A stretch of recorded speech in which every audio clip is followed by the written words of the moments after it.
সকালে তো ছেলেকে কলেজ পাঠিয়ে দিয়েছি, ওকে টিফিন দিয়ে রেডি করে একদম কলেজে পাঠিয়ে দিয়েছি। তারপরে এই দেখো এখন ওই 8:30 মতো বাজছে, আমি বসিয়ে দিয়েছি রান্না। ভাতটা বসিয়ে দিলাম, ওইদিকে ডিম আলুটা সেদ্ধ দিয়েছি। দুদিন থেকে কিন্তু ডিমই খাচ্ছি বন্ধুরা। আর বেগুন পোড়া করে নিয়েছি মুড়ি খাবারের জন্য, আমি একটু মুড়ি খাবো। আর বরমশাই গেছিলো বাড়ি, দুদিন তো ছিল না, একদিন গেছিলো আমার বাপের বাড়ি আমার বাবাকে দেখতে, বাবা যেহেতু অসুস্থ আর একটু ওর কাজও ছিল ওইদিকে। আর তারপরে গেছিলো বাড়ি, মানে ওর নিজের বাড়ি। তো দেখো আমার শ্বশুরবাড়িতে সজনে গাছ আছে বাড়ির ভেতরেই, তো সজনে ফুল ধরেছিল, শাশুড়ি মা দিয়ে পাঠিয়েছে।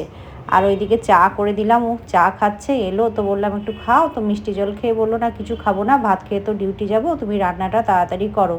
তো তাড়াতাড়ি চা খেয়ে আমি সজনে ফুলগুলো বেছে নিয়ে রান্নাটা আবার বসিয়ে দিলাম। আর দুদিন থেকে ডিমই খাচ্ছি বন্ধুরা, কারণ ও তো ছিল না দুদিন, তো মানে বাড়ির বাইরে ছিল, তাই বাজারঘাটও কিছু করতে পারেনি, তাই ডিম দিয়েই আমাদের দুদিন চললো। ওইদিকে দেখো সজনের শাক নিয়ে এসেছিলো, তো শাকটা বসিয়ে দিয়েছি, একটু হলুদ দিয়ে সেদ্ধ করতে দিয়েছিলাম, একটু খাবার সোডা দিয়ে। তো খাবার সোডা দিয়ে সেদ্ধ করেছি, তো সেদ্ধটা কিন্তু ভালো হয়। আর এইদিকে দুটো ওভেনে বসিয়ে দিয়েছি, দুই দিকে দুটো কড়াই, কারণ বললো আমি এক্ষুনি ডিউটি যাব, আমার তাড়া আছে, তুমি তাড়াতাড়ি রান্না করো। তো এখন ওই 10টা মতো বাজছে। তো দেখো সজনের শাকটা সেদ্ধ করে কাঁচা রসুন আর কাঁচা লঙ্কা পাঁচফোড়ন দিয়ে ভেজে ফোড়ন দিয়ে নিলাম। আর ওইদিকে কড়াইয়ে তেল দিয়েছি, তেলটা গরম হোক। ওই সজনে ফুল নিয়ে এসেছিলো, কিছুটা বাছলাম। তো আজকে একটু সজনে ফুলের বড়া করব। তো দেখো সজনে ফুলের বড়াটা করব, তার জন্য ধনেপাতা কেটে নিয়েছি, পেঁয়াজ লঙ্কা এইসব কেটে নিয়েছি। তো হাত দিয়ে মেখে এই দেখো বড়াগুলো গরম গরম ভেজে দিচ্ছি। আমার রান্না কিন্তু হয়ে গেছে। এই সজনে ফুলের বড়া খেতে কিন্তু দারুণ লাগে বন্ধুরা, গরম গরম। থালি রেডি করে ওকে খেতে দিলাম। আর বেগুন পোড়া ছিল, ওকে ভাতে দিয়ে দিলাম, ও তো এসে আর মুড়ি টুড়ি কিছু খায়নি। তো দেখো সকাল সকালই চলে এসেছিলো, যেহেতু ডিউটি আছে আর খুব তাড়াই আছে আজকে, সেজন্য ওকে তাড়াতাড়ি এটাই করে দিলাম। আর এই দেখো বাড়ি থেকে আমাদের গাছের ফুল নিয়ে এসেছিলো, শাশুড়িমা ফুল পাঠিয়ে দিয়েছিলেন। তো এগুলো আমাদের বাড়ির গাছেরই ফুল।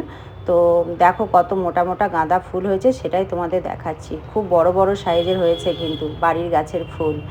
আর এদিকে তো আমি স্নান করে রেডি হয়ে একদম পুজো সেরে নিলাম।